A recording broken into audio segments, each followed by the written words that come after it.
Quasi 18.000 abitanti, una collocazione geografica invidiabile tra il Veneto e l'Emilia, la volontà di adeguarsi all'era digitale. Ci troviamo a Monselice, con Este e Montagnana, uno dei 3 grandi centri della Bassa Padovana, primo a dotarsi di una infrastruttura di rete a banda larga nel segno di quella smart city del terzo millennio, ovvero un contesto urbano attento a 4 fondamentali aspetti: comunicazione, mobilità, ambiente ed efficienza energetica. Grazie a questo importante progetto, una rete di fibre ottiche lunga 22 km garantirà una velocità di trasmissione dati di 300.000 km al secondo ed una interconnessione immediata tra enti ed istituzioni. Come hanno spiegato i responsabili dell'amministrazione comunale, sfruttando le condotte del comune verrà garantito il percorso di allocazione di queste fibre del diametro di 7,5 mm ciascuna. Il fascio complessivo è costituito da ben 144 di queste, capaci di sostenere fino a 5 GB.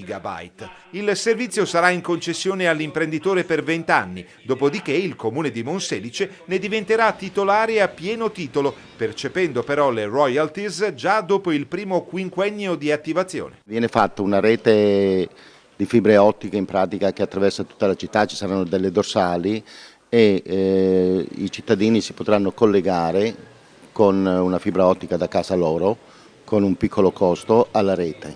Quando si saranno collegati alla rete, intanto sono nella rete interna.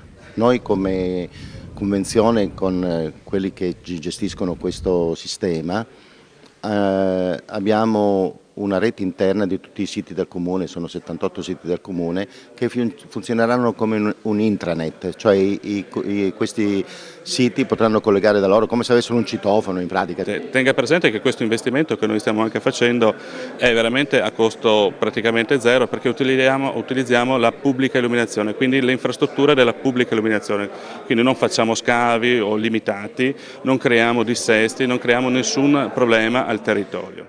Vorrei in qualche modo, come dire, che venissero a ridursi il numero di antenne, quindi un processo di deantennificazione. Questo per tutta una serie di motivi che non sto qui a dire, dall'inquinamento elettromagnetico al di là dell'arredo urbano e chi più ne ha più ne metta.